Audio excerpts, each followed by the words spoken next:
Okay guys, welcome back to another video. Today we're going to be talking about all the different peaking processes to peak yourself for a bodybuilding contest. So those of you that don't know, that don't follow the channel, I'm a professional natural bodybuilder. I've competed in 7 bodybuilding shows now. I've also prepped multiple clients competing at shows also. So yeah, I'd like to think that I qualify for making this video. I've also prepped I've coached myself throughout my whole bodybuilding journey and career, and I've tried a few of these different procedures on the way into the show in terms of peaking the physique, and yeah, we'll get into some of them today. The first thing I want to say is, like, obviously, what do I mean by peaking the physique for a contest prep, for a contest show? And basically, guys, we want to be as full as possible muscle glycogen wise, and holding on to subcutaneous water as little as possible. So you want to have that dry, conditioned look, but also have the muscle as full as it possibly can be. And there's a few ways that we can go around doing that. So I just want to say a few things before we get into the different types of loading. Obviously, water and salt is important. What I like to do is kind of keep the water and the salt consistent throughout peak week, guys. We don't want to be changing too many things, too many variables, as it's harder to manage. So water and salt is going to be somewhat the same throughout the week. It may have slight adjustments here and there, but it's pretty consistent. In terms of diuretics, we use the natural type. Obviously, natural bodybuilding, we can't use the assisted diuretics. So we use things like vitamin C, high amounts of that, dandelion root extract, and also you can get things like asparagus, which is going to act as a natural diuretic, and there's a few other things, but that's just off the top of my head there, guys. And then another thing that I want to note before we get into the loading procedures, in the muscle, guys, we have obviously glycogen from the carbohydrates that we store in the muscle. However, there is also triglycerides, I can never say that word, some triglycerides inside the muscle, and that comes from the fat. So yeah, I think it's around 10% maybe of triglycerides in the muscle, so we do want to include some fat, but I will get into a bit more of that when I talk about the other things.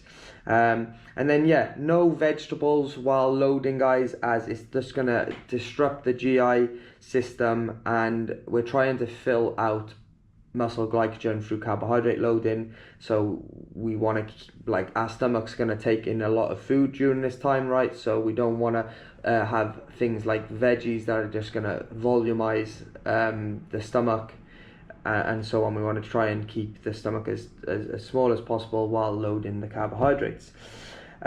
So we're going to probably drop the protein intake down slightly as well as we enter the loading phases. Again, we're not building muscle during this time, guys. We're trying to fill out muscle glycogen, and because we're eating so much grams of carbohydrates, it's going to have a protein sparing effect, which means that we don't need to consume as much protein during this time.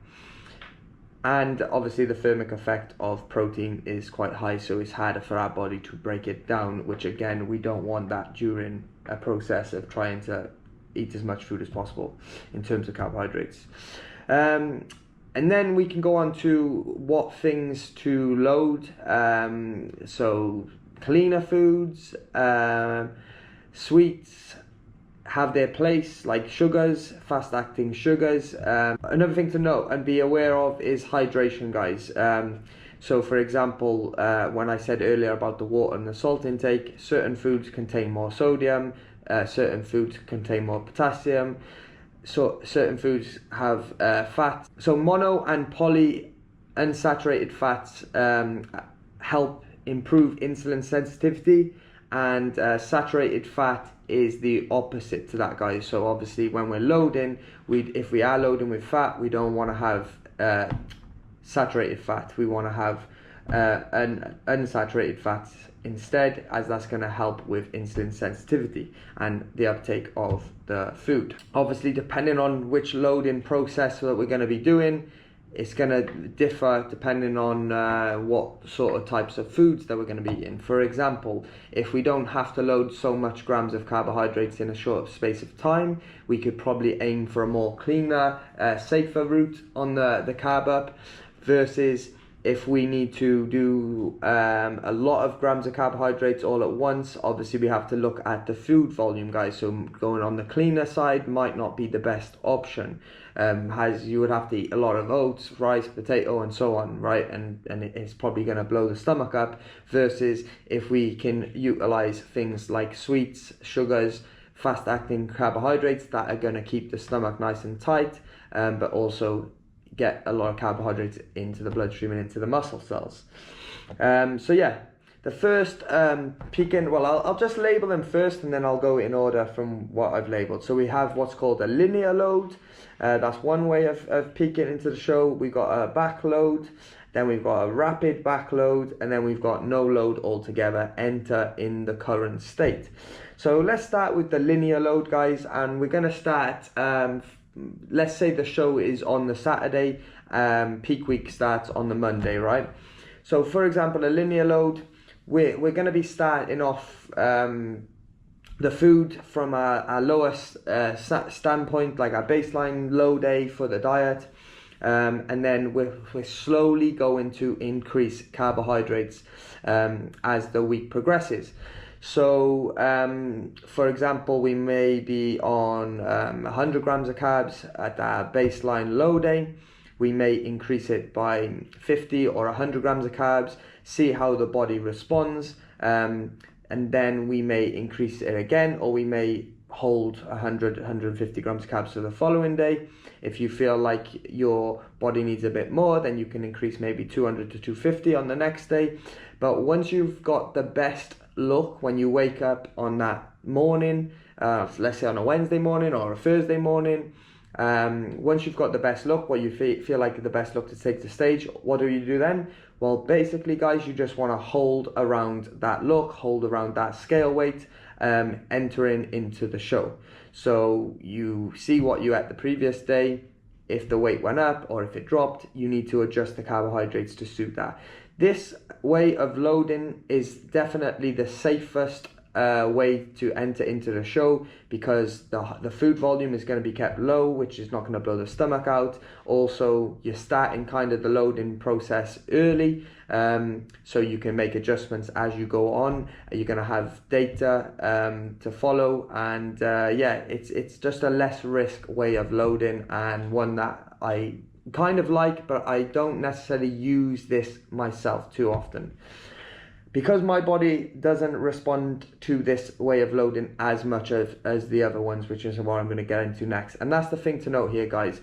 Every single client, every single person is different. Their body is going to respond differently, and how you enter the peak week, in terms of, is your body fatigued from the deficit, from the diet? Is it fully rested? These are all factors that are going to affect the physique and how you should load or how you shouldn't load up into the show. And also your current body fat state also.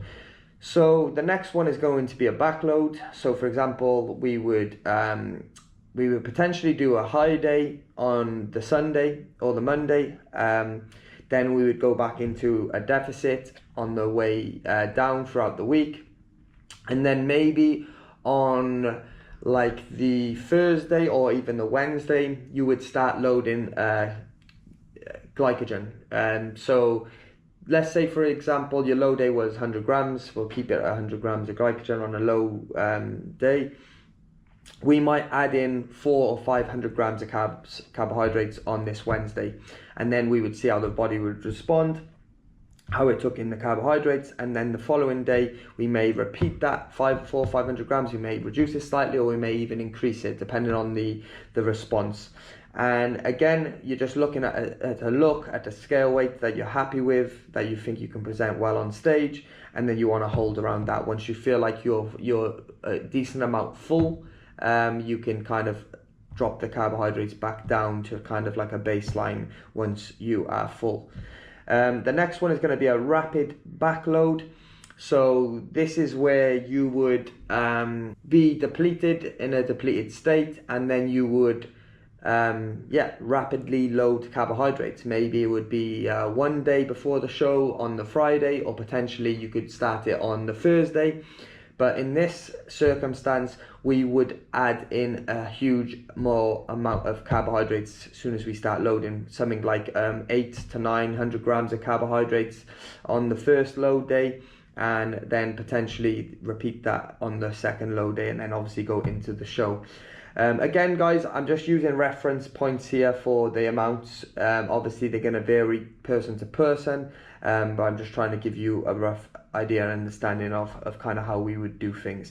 And then the last one, guys, is going to be no load at all, enter in the current state. So this kind of process would be for an individual that already looks great, looks amazing. Just their normal weeks in the dieting phase, they always pretty much look good. These are the guys that are usually genetic freaks. I'm definitely not one of these people where I could not enter into the show without a load. I feel like it's not going to work well for myself. However, there is some other individuals that they just look good anyway, so you don't want to change too much. You don't want to load a ton of carbohydrates and then for them to get like a watery sort of look. You pretty much just want to do like a slight depletion and then a slight load, if that makes sense. So for example, this individual who looks good all the time is probably not going to be on a super low amount of carbohydrates anyway. So they were maybe on like a 200 gram serving per day at the normal baseline deficit day.